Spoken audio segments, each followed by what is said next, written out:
Welcome to week 11 and 12.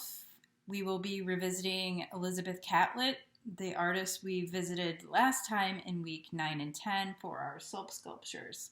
She was a American-born artist who worked in Mexico City for the majority of her life. It was difficult for African American women to work in America at the time as instructors at that level of the university, just for racial issues and things that we learn about in the civil rights movement. She was sensitive in her printmaking processes to recognize the struggle that African Americans had. This is a man carrying a load of sugarcane in a sugarcane field. Sugarcane often used on plantations, which plantations had slaves. So in a lot of her work, she recognizes that, but her sensitivity and beauty of her printmaking, like his hat and all the things that he did. This is one of her more famous pieces of a woman and a woman working in a field. So printmaking is generally used as, it is an art form, but it also is used for graphic design.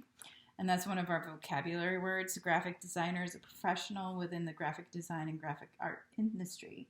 And the reason that printmaking is used in graphic design is because it can be produced the same image over and over again.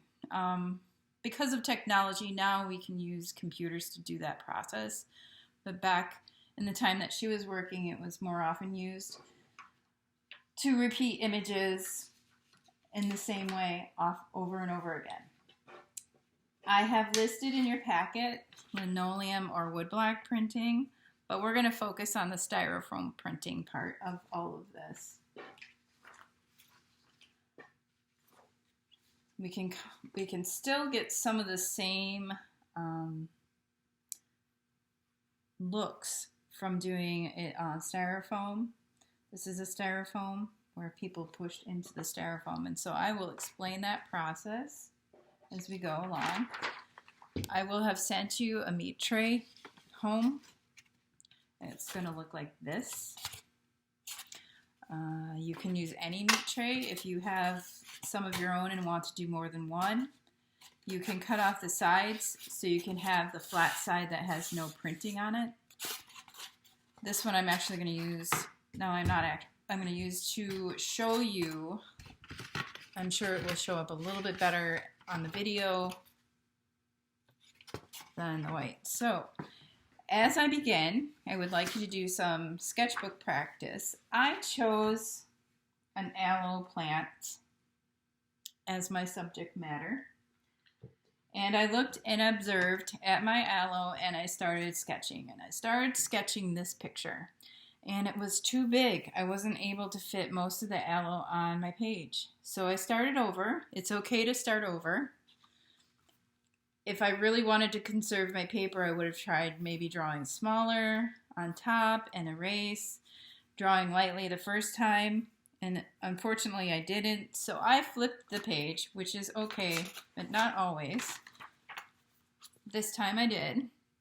So I redrew my aloe to fit on my page. And the reason I would like you to choose something, you could choose a plant like I did. You could choose an object. You could think of drawing a picture of your family or some friends. You could draw a piece of food like a fruit, banana, apple. Anything is okay. I just want you to choose, again, something simple because it's a printing process. The more detail we have, the harder it's going to print. So I chose my aloe, I drew my picture, and the reason I like you doing your practice in your sketchbook is because if you can draw it, you can do your project. If you practiced here, you can do even better the second time. So in the process of this, I need you to find some sort of dull, circular kind of thingy. So what I'm going to be using is the end of a paintbrush, but you want something dull because you don't want it to pierce. If we use a pencil, it's going to pierce through the meat tray, and we don't want holes in our meat tray. We don't want a tear in the top of the meat tray. We just want to press gently into our meat tray. So as I start out, I'm going to try and do this way so you can see. I'm pushing my nub in there, and I'm drawing my aloe by making marks and putting pressure into the styrofoam. Notice I'm not breaking it, so there's no like hairy edges. I don't know how else to describe it, but they kind of get hairy when you break it too much. So the aloe kind of builds on itself. It's up and then up and then, so it's big V. And then I'm going to draw my pot that the aloe is in.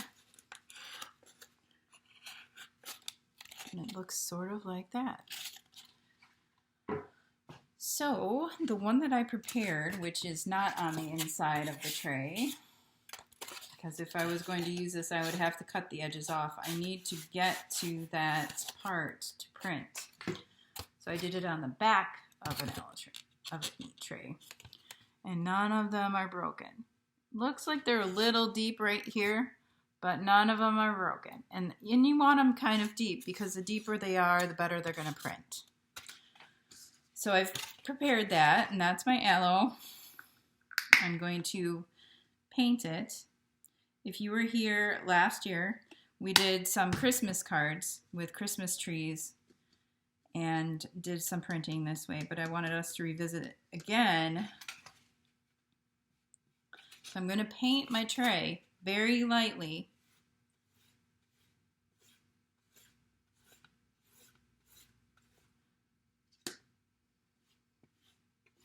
And I don't want a lot of paint in those grooves because that is not going to print very well.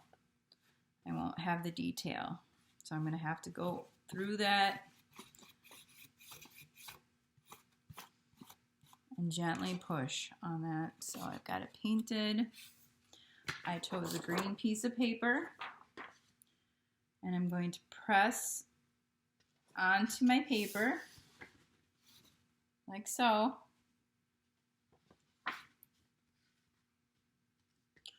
In hopes that it prints my aloe. And it did. So your print will look somewhat like this. And I would like you to use, I'm using acrylic for my printing ink. You can use tempera if it's thick enough. You want it to have the consistency of somewhat thick. You can also pour it out and let it dry a little bit before you start using it, because the drier it is, the better it's going to print, the less gooey it is. The reason it didn't go into my aloe marks is because it wasn't in those grooves, or it wasn't thick in those grooves. I can try one more time. We can use white paper.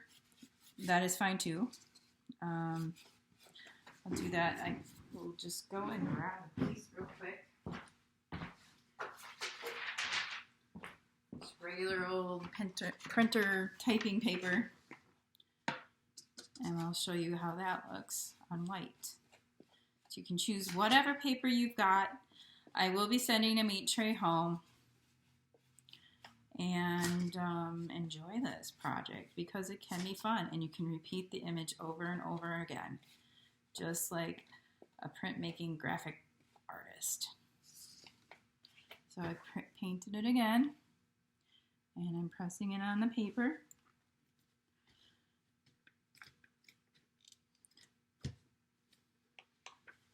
Just like so. I'm going to peel it off, and there it is. So, see you next time.